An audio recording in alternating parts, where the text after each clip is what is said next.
goals. SMART stands for specific, measurable, attainable, relevant, time-bound.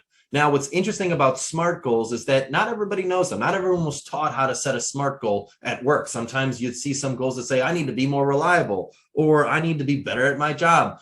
Those are not SMART goals. They're very generic. They're very high level. They're not specific at all. So what we need to do when we're setting goals and when we're reviewing our direct reports as goals, we need to know what a SMART goal is and what is not a SMART goal. So a SMART goal is specific. By specific, I mean, is this working towards something? So one question I like to ask that gives me is my own test of whether or not a goal is specific is, do I know exactly what this person is referring to? For example, if I were exercising, do 5 push-ups or do more exercise. Do 5 push-ups is very specific. Do more exercise, not specific. Measurable. One question I like to ask to better understand if it's measurable is, when the goal is accomplished, will there be an obvious threshold that has been passed? So for example, assemble 10 widgets or assemble more widgets. Assemble 10 widgets is measurable because I know that this has been done or it has not been done. Assemble more widgets is not really specific. It's not really measurable. It doesn't, I mean, I guess it could be measured based on what I did last time, but it makes it more difficult for us to quantify, measure, and assess over time. Attainable. Is this goal realistic for the time frame, i.e., complete 1 marathon today or complete 10 marathons in one day?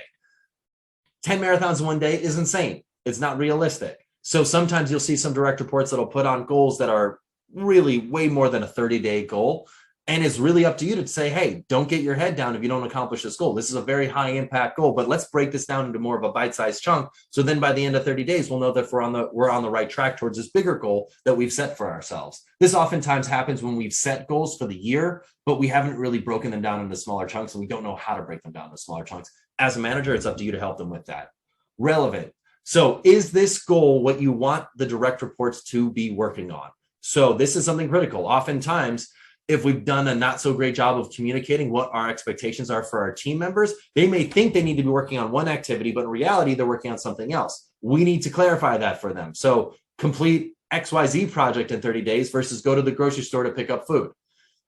Going to the grocery store and picking up food for your family is probably important, but completing this project that needs to get done in the next 30 days is more relevant to what we're doing at work, but also can even be between 2 different work activities. You may have a direct report who thinks they need to be working on one thing. Reality, you want them working on something else. You need to communicate that to them so then they know. And the last part is time bound. Now, what's interesting about the AIM Insights tool is we're always on a 30-day basis for setting our goals. So all the goals are already time bound. So this is less relevant, but it's good for you to know just in terms of the whole SMART criteria. But is there a specified time period for when this person will complete this goal by? i.e. do 1,000 sit-ups by the end of the month or do 1,000 sit-ups.